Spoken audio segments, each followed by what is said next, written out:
बिल्कुल आप फरमान साहब ये बिल्कुल सही कह रहे हैं और कुछ भी हो सकता है। और देखिए जो एक न्यू वर्ल्ड ऑर्डर की भी बात हो रही थी कि जिस तरह से चाइना और रूस और ईरान वो जो एक मंसूबा बंदी कर रहे हैं और जिस तरह से नई चीजें सामने आ रही हैं और सऊदी अरब हो या ये अपने आप को जिस तरह से अब खुद मुख्तार यानी अपने पैरों पे खड़े होने की जिस तरह से तैयारी कर रहे हैं, क्योंकि इनको पता है कि अब बहुत दिनों तक पेट्रोल नहीं है, बहुत दिनों तक पेट्रोल डॉलर नहीं है। तो ये तमाम चीजें जो है वो भी कहीं ना कहीं काम कर रही है। और फिर एक चीज और कि साहब कब तक बेवकूफ इंसान बनता रहेगा, क्योंकि आप देखिए कि तमाम जो डिस्टरबेंस है वो मिडिल ईस्ट है या मुस्लिम ममालिक है। वही मतलब वही जो है दहशतगर्द है, वही आतंकवादी है और वही जो है जालिम, वही मजलूम, मतलब सारा किस्सा। और बाकी कंट्री जो है वो चौधरी बने हुए। तो कहीं ना कहीं एक बातचीत तो होगी। लेकिन रोमान हाशमी साहब से हम जानना चाहेंगे, रोमान हाशमी साहब जिस तरह से लेबनान में जो हिंदुस्तानी फौज है अपनी वहां पे, तो उसको बुलाने की बात हो रही, नंबर एक। नंबर दो, ये कहा जा रहा है कि ये जो लेबनान और गाजा का मामला है इसमें हिंदुस्तान जो है वो बड़ा की रोल अदा कर सकता है। वो जो है वो शांति दूत के तौर पर वो जो है वो आ सकता है। मतलब ये बात हम भी समझते हैं, लेकिन क्या लग रहा है आपको कि क्या सिचुएशन क्या है? क्या हिंदुस्तान का रोल हो सकता है, नहीं हो सकता है, या हाइपोथेटिकल बात है क्या ये? तो कंट्रीज हैं और जो दूसरे कुछ ममालिक हैं, इवन ईरान भी इन्वॉल्व होगा। ईरान ने भी भारत से कांटेक्ट किया होगा और उसकी दो वजह है। एक तो वजह ये है कि जो ग्लोबल साउथ का भारत एक मजबूत लीडर के तौर पे बनकर उभरा है। नेतन्याहू, बेंजामिन नेतन्याहू के साथ इनकी पर्सनल केमिस्ट्री बड़ी अच्छी है, पर्सनल दोस्ती है। जैसे डोनाल्ड ट्रंप के साथ, डोनाल्ड ट्रंप ने भी हालिया एक पॉडकास्ट में इस बात को एक्सेप्ट भी किया कि हमारे अच्छे दोस्त हैं। दूसरी बात यह है कि भारत कंसर्न इसलिए भी है कि ये अगर जो ईस्ट मेडिटेरियन सी है, रेड सी है, और ये ईरान से का इलाका जो है, समुद्र से लगता हुआ जो इलाका है, अगर इसको वॉर होता है और ईरान इसको बंद कर देता है तो इसमें भारत को भी अच्छा खासा नुकसान है। कई एशियन ममालिक को है, रशिया को भी नुकसान है, क्योंकि बड़ी तादाद में न सिर्फ तेल बल्कि दूसरे जो गुड्स हैं ज़रूरियात की वो भी इस रास्ते से होकर के जाता है। और प्लस भारतीय नागरिक बड़ी तादाद में गए हैं इजराइल में, जिनको इजराइल में जो वेस्ट बैंक का एरिया है या गजा का जहां आर्मी है वहां भी उनको काम वाम में लगा रखा है। जो लेबर यहाँ पे गए हैं वो एक अलग इशू है।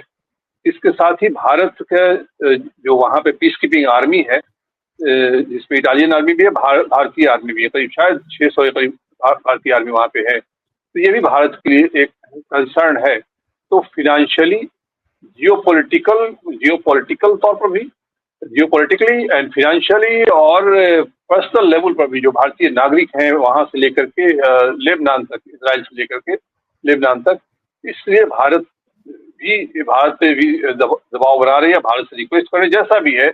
गल्फ कंट्रीज या ईरान या हो सकता है कि इवन ईरान, चूंकि जो बाइडन की तो नेतन्याहू सुन नहीं रहा है।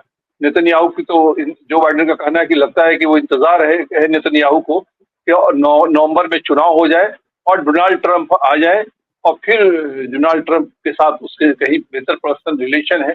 और रिपब्लिकन पार्टी डेमोक्रेट्स ज्यादा प्रो इजराइल है और ये तकलीफ है। और जो बाइडन भी कहते हैं कि भूलना नहीं चाहिए था नेतन्याहू के हमने उनके लिए क्या क्या किया।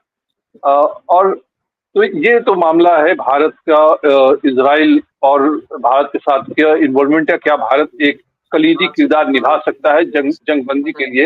इवन ना सिर्फ इजराइल और हिजबुल्लाह के बीच में या ईरान के बीच में जो तनाजा है उसको, बल्कि इवन यूक्रेन और रशियन वार को लेके भी व्लादिमीर पुतिन का भी ये बयान आया था कि भारत जो है इस जंग को रुकवाने में एक कलीदी किरदार निभा सकता है। तो भारत का एक रोल है। और ग्लोबली तौर पे जो ग्लोबल एरिना है, पॉलिटिकल ग्लोबल एरिना, उसमें इस बात में कोई शक नहीं है कि प्रधानमंत्री नरेंद्र मोदी जो है उन्होंने काफी गहरी डिप्लोमेसी की छाप जो है अपनी छोड़ी है।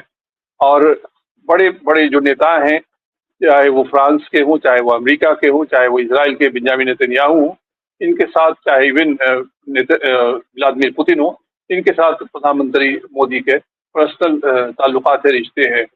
अच्छा, और सर ने अभी जर्मनी की जो बात की थी, वो एक फ्रीलांसर जर्नलिस्ट जो रिपोर्टिंग करते हैं, जो सारी बताया फॉक्स न्यूज के लिए भी, अखबारों में वहाँ पे लेटेस्ट खबर ये है कि उस इजराइल की एक अदालत ने बेल ग्रांट कर दिया है। 4 दिन के लिए जो है उनको 4 दिन वो कैद में रहे इजराइल के जेल में, और उनको बेल ग्रांट कर दिया है, मगर बाहर जाने पर रोक लगा दी है, क्योंकि टेररिज्म के चार्जेस लगा रखा है इजराइल ने उनके ऊपर, कि उन्होंने जो तस्वीरें ली थी। हालांकि जो उनको जर्मनी को जो बेल मिला है वो इस ग्राउंड पर मिला है कि ये सारी तस्वीरें जो उन्होंने शेयर की थी, चाहे वो मोसाद के हेडक्वार्टर की, चाहे वो नेटिजन जो इलाका है गाजा पट्टी को बीच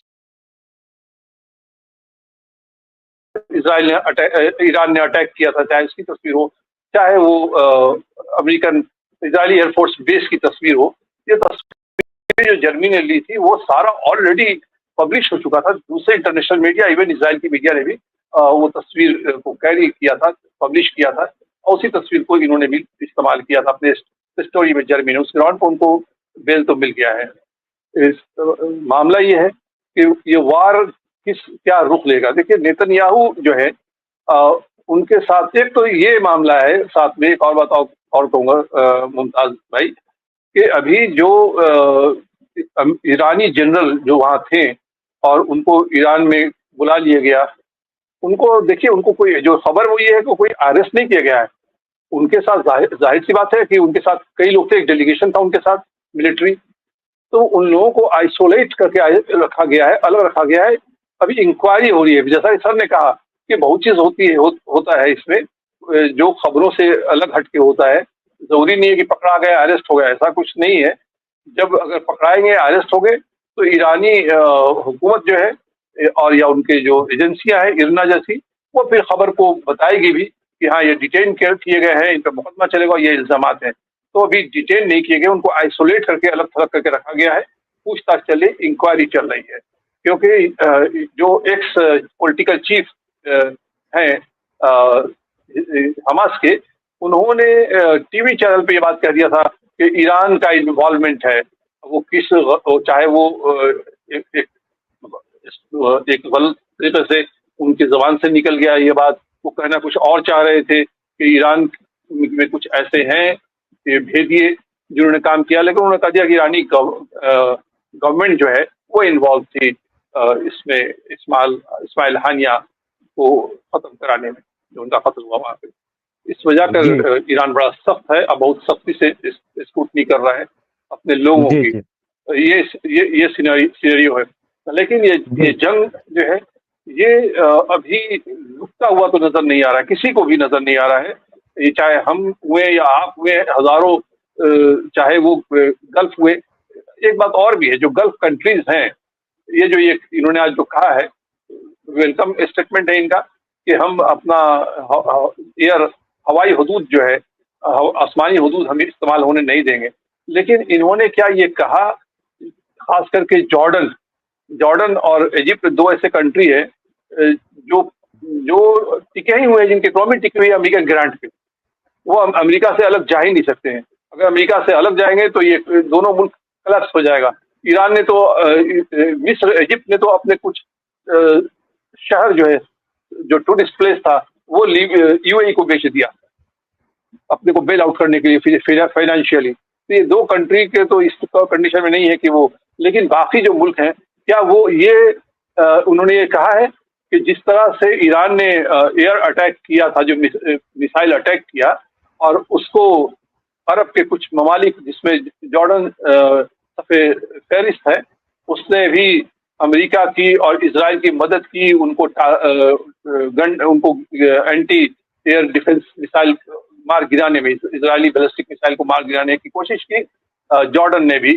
तो क्या उन लोगों ने ऐसा कोई बयान दिया है कि अगर उनके हवाई हदूद से निकलता है अगर इस तरह का मिसाइल या फाइटर प्लेन, तो इन मुल्कों का एयर डिफेंस सिस्टम उसको मार गिराने की भी कोशिश करेगा अगर वायलेशन करते हैं? तो ऐसा बयान नहीं दिया है। उसने सिर्फ ये बयान दिया है, इन वाइस जो कंट्री हैं, 3-4 जो 5 मुल्क हैं अरब के, इंक्लूडिंग सऊदी अरब, इन्होंने ये बयान दिया कि हाँ हम प्रवास की इजाजत नहीं देंगे। देखिए, मैंने जो जिक्र किया, जो किताब वॉर है, जिसको बॉब वुडवर्ड ने जो लिखा है, फ्रीलांस इन्वेस्टिगेटिव जर्नलिस्ट है, उसने एक बात और भी लिखी है किताब में। उसने ये भी किताब में लिखा है कि डोनाल्ड ट्रंप से जब मुलाकात हुई थी बिन सलमान की, फलस्तीन मसले पे जब डोनाल्ड ट्रंप ने पूछा, तो बिन सलमान ने सीने पे हाथ रख के ये कहा, रखते हुए, टैप ऐसे करते हुए, कि क्या हम फलस्तीन को लेके बहुत ज्यादा कंसर्न है, क्या कंसर्न होना चाहिए? फिर खुद ही कहा कि नहीं। फिर साथ में कहा, लेकिन हमारी आवाम जो है उससे वो इसको लेके कंसर्न है, क्योंकि आपने ऐसे हालात पैदा कर दिए कि कल तक हमारी यंग जनरेशन जो है वो जानती नहीं थे कि व्हाट इज द फलस्तीनी इशू, फलस्तीन प्रॉब्लम, लेकिन आप आज वो सब जान रहे हैं। इसलिए मजबूरी है हमारी कि जब तक अब जो India corridor, business corridor, India gulf country, सऊदी अरब, इजराइल होकर के यूरोप का जो कॉरिडोर जो ख्वाब था, अब वो उस वक्त तक फुलफिल नहीं हो सकता है जब तक कि एक आजाद खुद मुख्तार फलस्तीन रियासत अमल में तश्कील ना हो, अमल में ना आ जाए। जी बिल्कुल, बिल्कुल ये सही कह रहे हैं। और मुझे लग रहा है, मैं ये कह रहा था कि दरअसल जो मकसद ईरान का था, शायद वो मकसद हासिल हो गया। जो मकसद खुद फिलिस्तीन का था, वो मकसद, क्योंकि ईरान हमेशा चाहता था कि ये जो फिलिस्तीन का मसला है ये पूरी दुनिया की नजर में आए, पूरी दुनिया जाने कि फिलिस्तीन का मसला है क्या, और फिलिस्तीन के साथ कितना बड़ा जुल्म हो रहा है, कितनी बड़ी ज्यादती हो रही। और आज मैं देख रहा हूं कि पिछले 12 महीने से पूरी दुनिया का मरकज जो बना हुआ है वो फिलिस्तीन, और आज हर कोई ये जान रहा है कि वहां पे किस तरह की ज्यादती हो रही है। और इजराइल भी शायद, और अमेरिका इस मामले में बेनकाब हो गए कि जिस तरह से बच्चों पे बमबारी की गई, आज तक पूरी दुनिया में ऐसा देखा ही नहीं गया कि जहां शेल्टर लोग लिए गए। आज भी जब मैं आपसे बात कर रहा हूं तो वहां गाजा में तीन हॉस्पिटल को, जी मैं बता रहा हूँ, 3 अस्पताल को, जी जी जी हाँ, जी हाँ। आप ये भी देखिए कि खबर को किस तरह से दबाया जा रहा है। इजरायली गवर्नमेंट, इजरायली मिलिट्री खबर को किस तरह से किल कर रही है। एक तो ये जर्मी की बात हुई, सर ने रिपोर्ट किया, उसको उठा के टेररिज्म चार्जेस से बंद कर दिया था। दूसरा 126 जर्नलिस्ट मारे गए हैं, इजराइल ने मारा है।